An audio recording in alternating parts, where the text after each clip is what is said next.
enterprises have not been able to meet the finance and quality thresholds required of firms to actually participate in global production networks.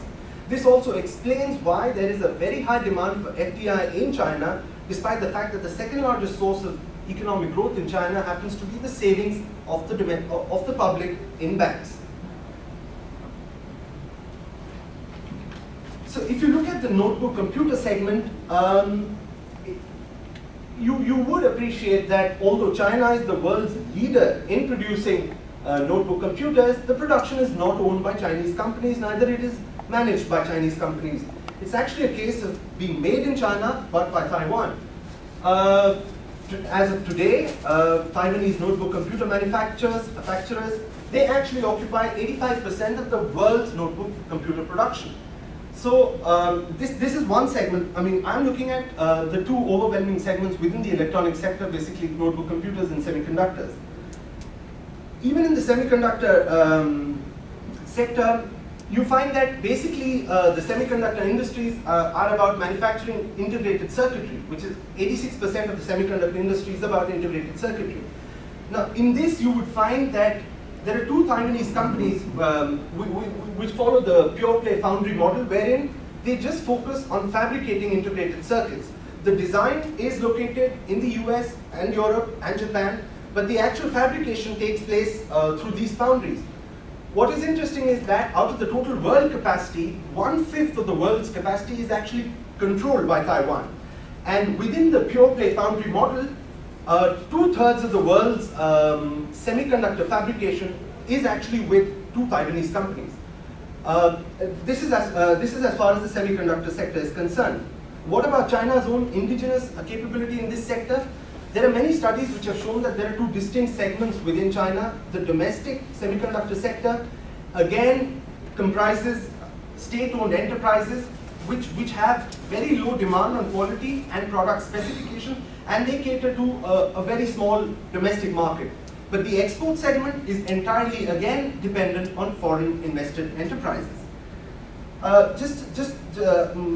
Just to give you an idea of the kind of demand that exists for semiconductors, given that the usage of semiconductors in internet technology, in data and voice technologies, in basic computer equipment or any sort of electronic equipment, this is the sort of demand that exists on a yearly basis, and this is the sort of supply that China has managed.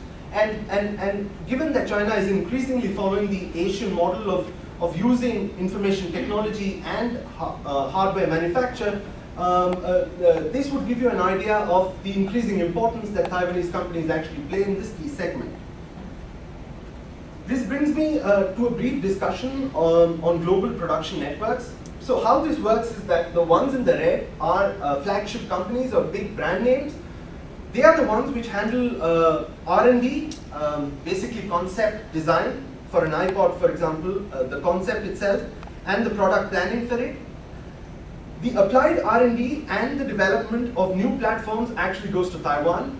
The actual manufacturing is then done in China. What is interesting is that these clusters, the blue ones are actually Taiwanese companies, and even the smaller second tier or third tier suppliers, as they happen to be, are all Taiwanese companies, because when the migration of the manufacturing sector took place, Taiwanese companies, they moved as clusters to China. So here as well we find that it's an enclave in which Taiwanese companies operate, so the element of vulnerability is avoided at that level itself.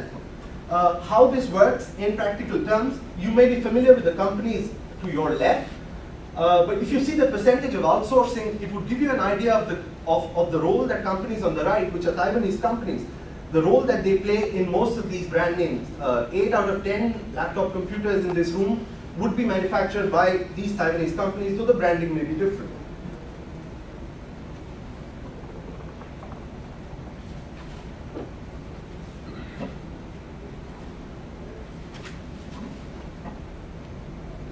Right. So in total, Taiwanese equity firms, they have maintained 70 to 75% ownership and control of the Chinese market, apart from their own fourth-ranking IT hardware manufacturer.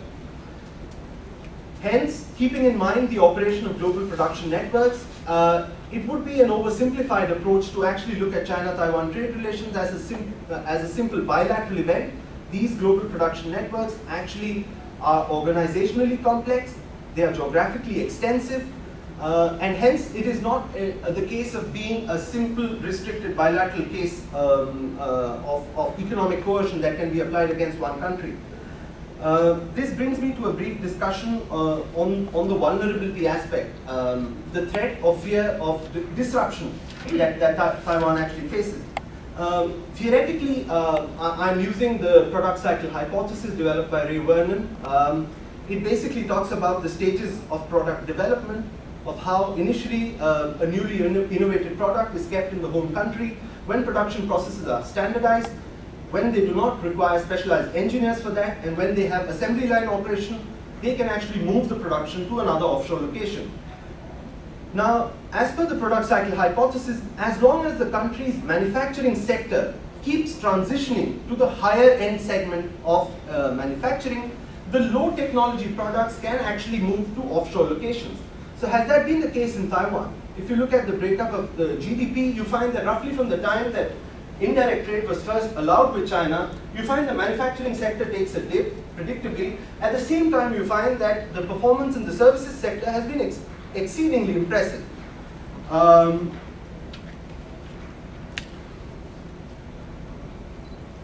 What has been the impact on manufacturing employment? There are several studies which show that the workers which have been released from the manufacturing sector, especially from the low-end manufacturing which was moved to China, have actually been absorbed in the high-end segment as well as in the services sector. Between 91 to 2005, which is a pretty long period, the figures, the absolute figures on employment have actually gone up. But this is also partially because of the employment of a lot of foreign workers as well, as these economies move to higher levels of technology. Yet the decline has been less than 1% in the overall employment rates. This is in stark contrast to the experience that Hong Kong has had ever since it moved its manufacturing sector to China, and then there was a complete collapse of manufacturing employment in Hong Kong. But the case in Taiwan has been less than 1% decline in employment rates. While reverting to Vernon's product cycle hypothesis, it is also very clear that the state in Taiwan has played a very proactive role in transitioning to a knowledge-based economy. These are products where Taiwan actually is ranked #1 in the world. Some of these products are of common usage, like wireless LAN units, TFT LCD monitors, motherboards and computers. So this is just to give you a sense of how the Taiwanese state, through various programs, has actually promoted Taiwan's transition to a knowledge-based economy. According to several authors, the time frame for technological development in Taiwan is approximately 1 year ahead of the global average, which is quite a leap if you look at the information technology sector itself. Having a 1 year leap ahead of the global average is remarkable, and this is also reflected by the number of patent applications that Taiwan holds. It's consistently in the top 5 over the past decade, but China has remained in the bottom 20 all throughout. And the limited number of patent upgradations in China have all been because of Taiwanese enterprises. Right. The conclusions from this preliminary study have been that China-Taiwan economic relations are demonstrative of are not actually the case of Taiwan's unilateral dependence on China. If we take the relation to be understood in that sense, that would be a very oversimplified understanding of the kind of sectors in China which are actually driven by Taiwanese investment. As far as the product cycle hypothesis is concerned, Taiwan has been able to create new competitive advantages in key sectors.